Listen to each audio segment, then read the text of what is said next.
So, as I say, this afternoon we're continuing the reminiscences of Manika Swami Mudaliar. And we are halfway down page 154. I give below some of Shashi Maharaj's familiar utterances, which were original. Man is not 3.5 cubits body. Mind is matter mixed with spirit. We have to keep that in mind. It's not, after Ramakrishna's talk on it doesn't matter what you think, just remember the mind is matter mixed with spirit. Pleasure and pain are a contradiction. In the division of time as present, past, and future, the present is Parabrahma. Mammon and God cannot be simultaneously worshipped. This is just exactly what Jesus said too. This one's good. Maya is like a famished harlot appearing on the stage. The moment she is detected to be an old woman, she gives up her tempting coquetries. A true bhakta is greater than God. He is a giver and not a taker. A jnani is like a spring full of water, but a bhakta is like an overflowing spring. A jnani wants to become sugar, but the bhakta wants to taste sugar.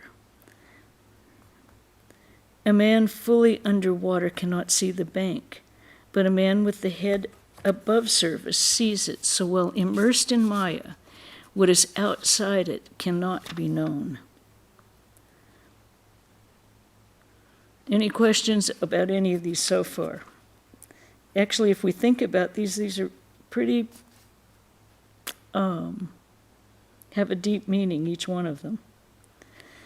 Mind's real nature is dull and inert, i.e. jada.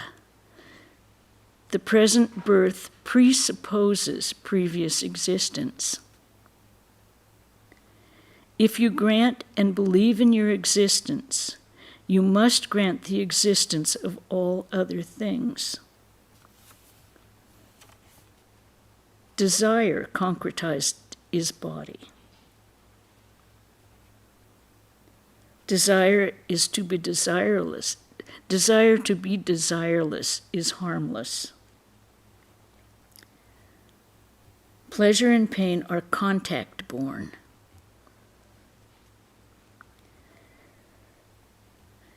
Do not be overconfident that you can withstand the impact of kama in the company of women.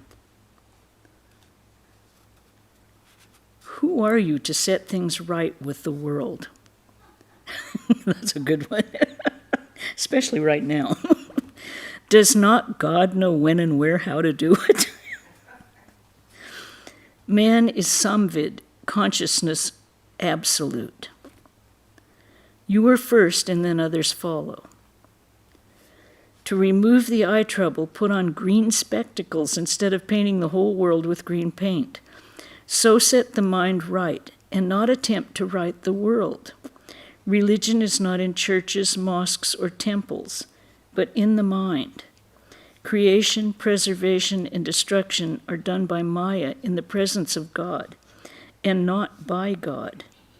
Just as the hair grows in the body, not at the wish and insistence of the man, but in his presence.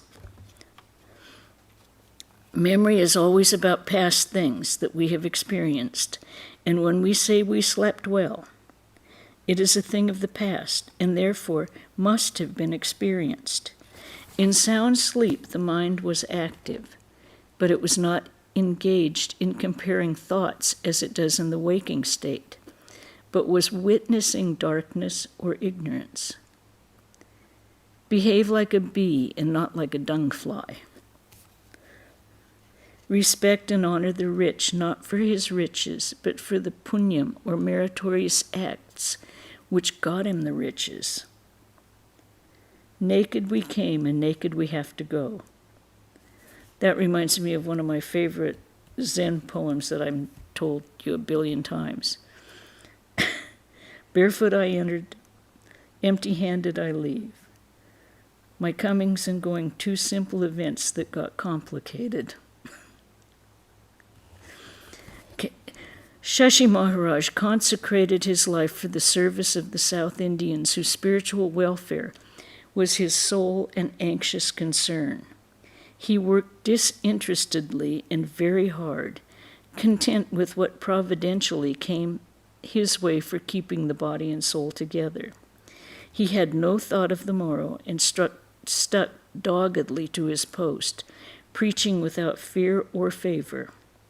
For 14 years he toiled hard, taking classes, undertaking lecture tours, starting mutts in Bangalore and elsewhere. He dexterously tilled the rocky soil entrusted to him for cultivation, made it alluvial, manured it, leaving the sowing of the seeds to his successors. His neglect of physical necessities and the hard, exacting life he led brought on serious ailment. The doctors diagnosed and declared it consumption. In spite of his illness, he did not seek a change until he was pressed by the Bellarmine authorities to go over there for treatment. As befitting a true karma yogin, he obeyed the call and went to Calcutta. Though the best medical aid was summoned, he shuffled off his mortal coil in 1911 to enjoy eternal peace and happiness at the feet of his beloved master. His passing away has created a void in the hearts of his admirers and devotees in Madras, a void which still remains a void and will remain so till the world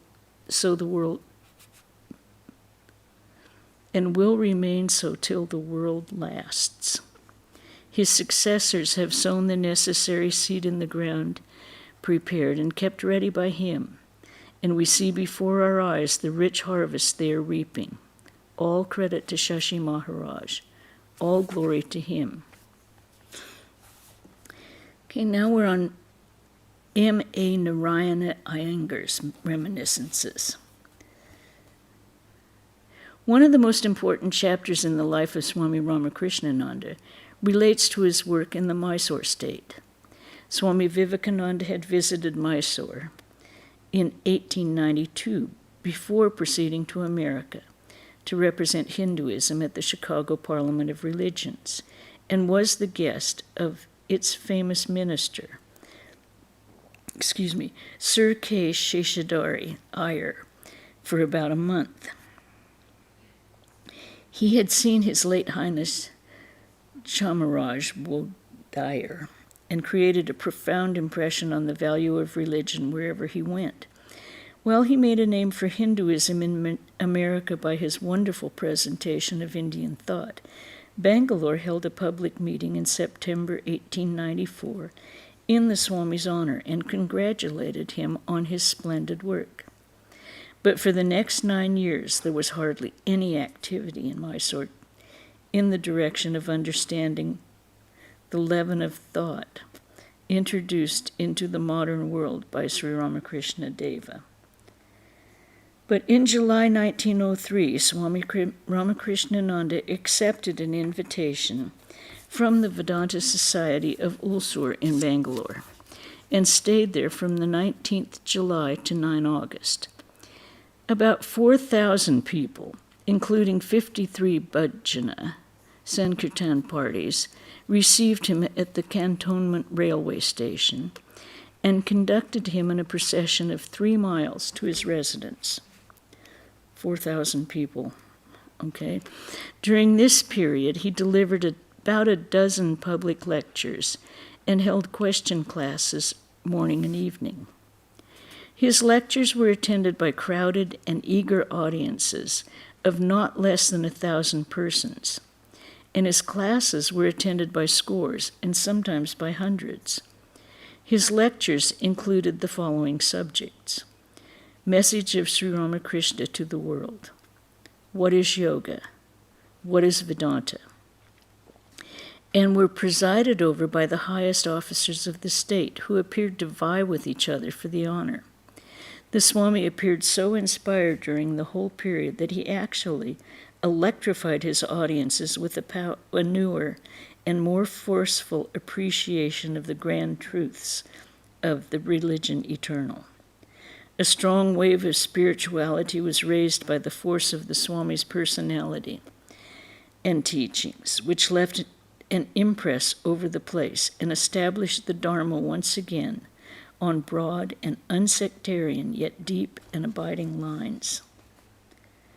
In October of that year, the Swami carried the message of Sri Ramakrishna to Mysore and delivered 5 lectures. A notable address was his Sanskrit speech to the pundits of the place assembled in the Sanskrit college, defending the views of his master, Sri Ramakrishna, on the divergent interpretations of the Vedanta and the Prasthanatraya, as expounded by the great commentators. The address was a scholarly production and evoked a mild surprise, but the pundits, champions of orthodoxy though they were, hardly realized its earnest import and courteously refrained from seriously contesting his conclusion. The interest thus created in Bangalore in the teachings of the Swami was kept alive by the Vedanta Society. In August 1904, the Swami was again invited to found a permanent center, and this time he went there with Swami Atmananda. He delivered a series of lectures again, opened some classes, and left Swami Atmananda in charge of them to continue the work, and went back to Madras.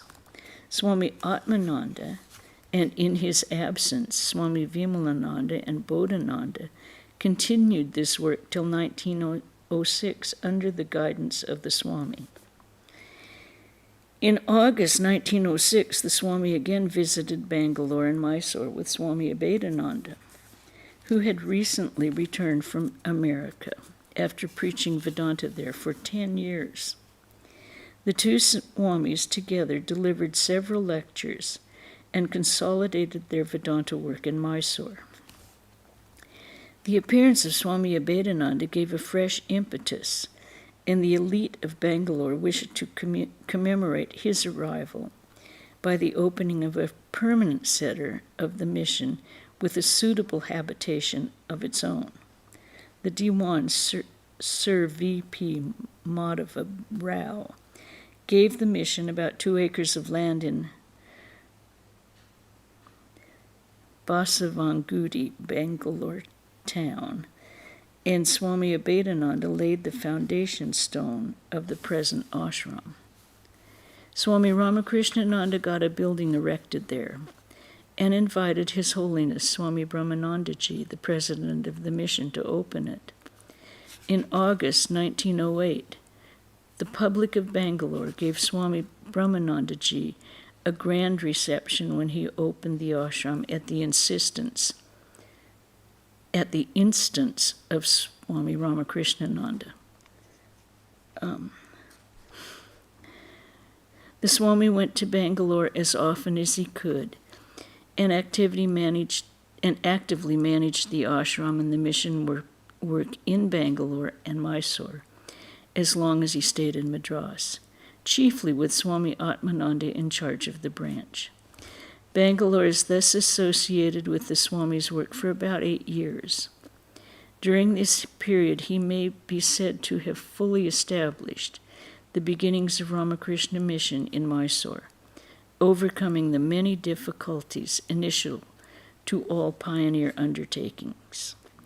The Swami's great bhakti for Guru Maharaj, his love of God, his love and regard for Swami Vivekananda and Swami Brahmananda, his love and feeling for devotees and the poor, his vast Sanskrit and philosophic learning, his scrupulous purity, brahmacharya, simplicity, forgiving nature, his caution and care in worldly affairs, his higher realizations evident in every utterance and act of his, are all matters on which my pen is too feeble to express anything adequately.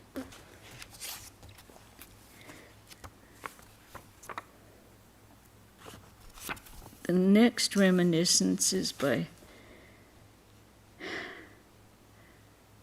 Padmanabhan Tampi. This is from the Keshari. It was almost 20 years ago that Swami Ramakrishnananda visited Trivandrum as the guest of the late Mr. Kalipada Ghosh, one of the well-known householder devotees of Bhagavan Sri Ramakrishna. Kali Babu was a well-known personage in Travancore. About the end of 1886, he had visited Travancore for the first time as a tourist and had created a favorable impression. A few years later, he came to Trivandrum as the local agent of Messrs. John Dickinson and Company, who had taken up the contract for the supply of stationery and other sundry articles to the Travancore Durbar. We met several times in those days, and I remember a conversation we had at the Trivandrum beach. The talk turned on Keshab Chandra Sen and his lectures.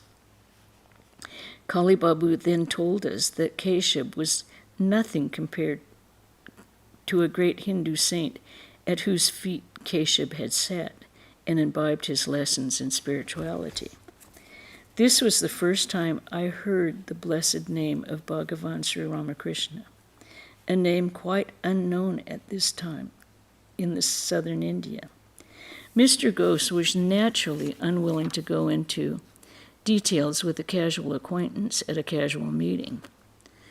As I had a keen interest in the Brahmo Samaj movement since my college days and was familiar with a good deal of the Brahmo literature, I was naturally anxious to know more about the personality behind the Brahmo leader. But my curiosity had to remain unsatisfied for years. I was unfortunately away from Trivandrum in December 1892, when Swami Vivekananda, wandering as an unknown sannyasin, visited the place and stayed a few days with Professor Shundarama Iyer and left a profound and lasting impression on all persons who met him. When the news of Swamiji's reception at the Parliament of Religions was published in the papers, Professor Shundarama Iyer said he was sure that Swami Vivekananda was the unknown sannyasin who had stayed with them.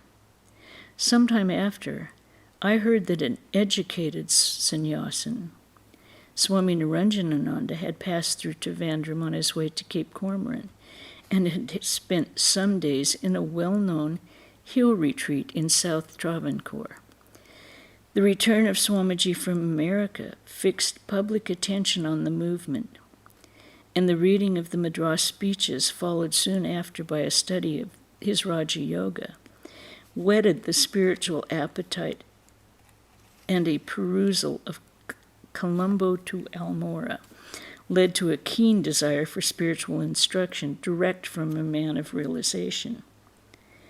The desire became soon very intense, and I had almost stumbled into practices of a dangerous character when I read the announcement in the local newspapers that Swami Ramakrishnananda was coming over to Trivandrum and would be staying with Babu Kalipada Ghosh as his guest. I at once wrote for an interview, and getting a prompt reply, went to Trivandrum and met Swamiji one afternoon in a small bungalow west of the public gardens where Kali Babu was living at the time. Swamiji was then in the full bloom of health, his benign countenance beaming with love and tenderness.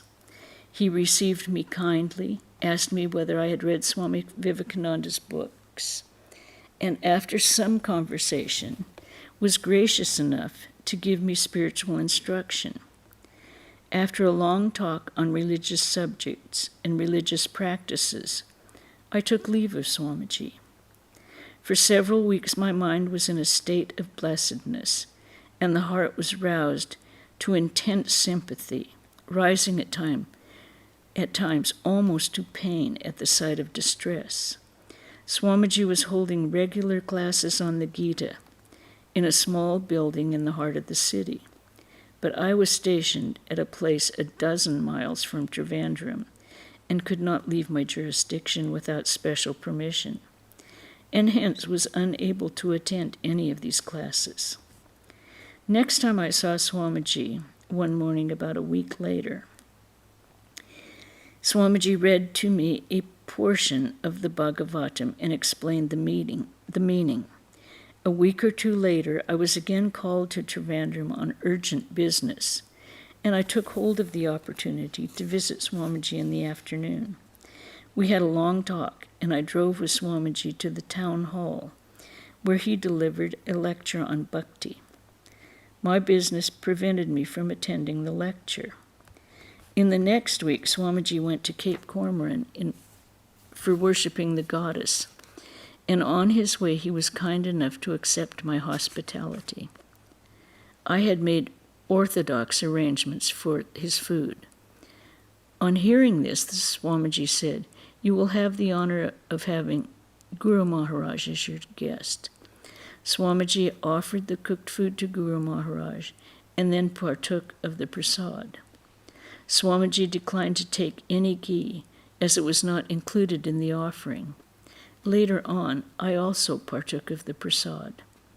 Swamiji left soon after, traveling in a bullock coach.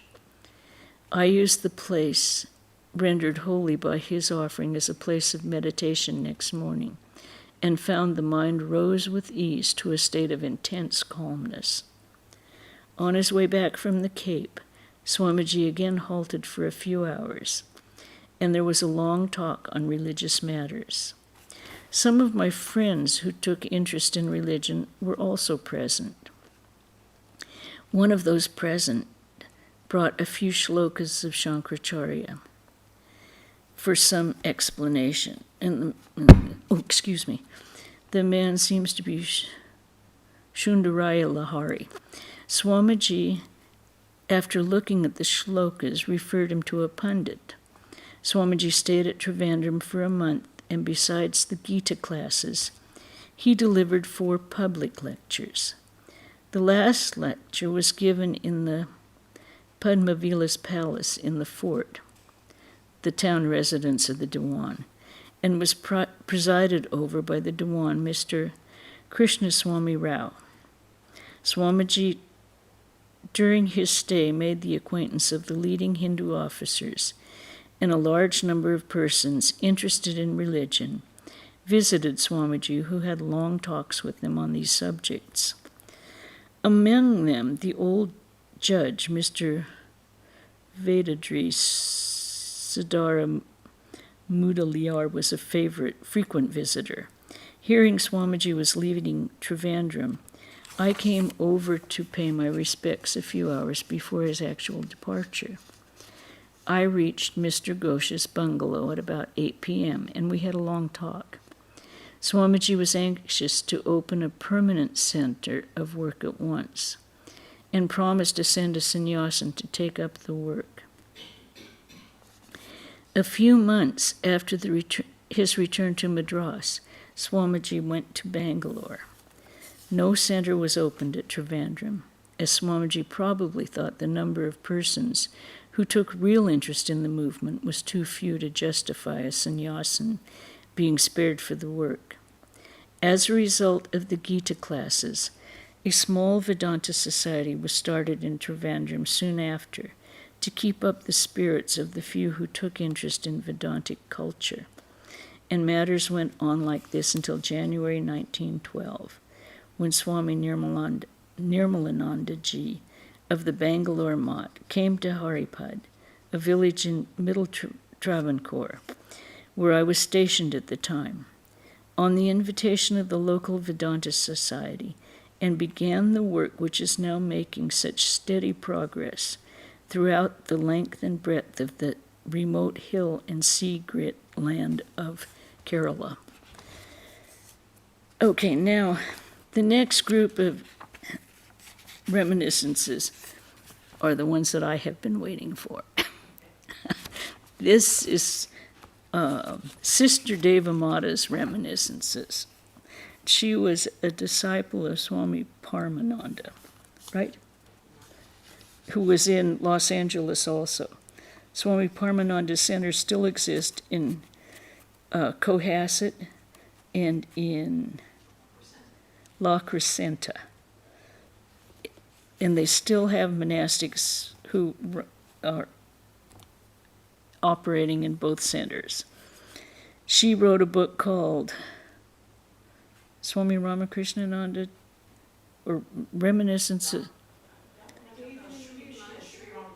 I'm sorry? Days in an Indian Monastery. Yeah. Okay. So, we'll just start briefly. The real portrayal of Swami Ramakrishnananda was given in my book, Days in an Indian Monastery, and in my subsequent volume, Sri Ramakrishna and His Disciples. But these portraits were drawn with long brush strokes, eliminating all that had not universal appeal for West and East alike.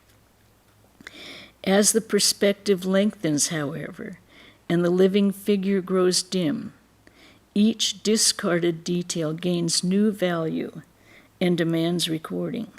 This is the reason for these belated memoirs.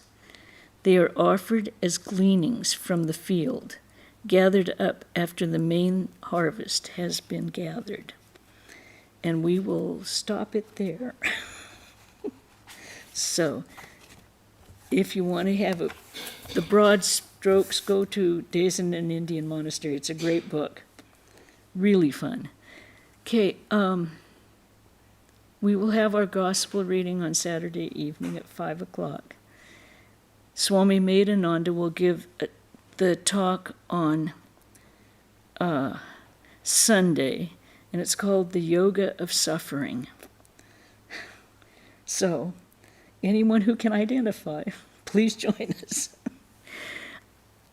On the 1st of September, we're going to have Swami Divyananda, who is the vice president of the Ramakrishna Mountain Mission, will be speaking here.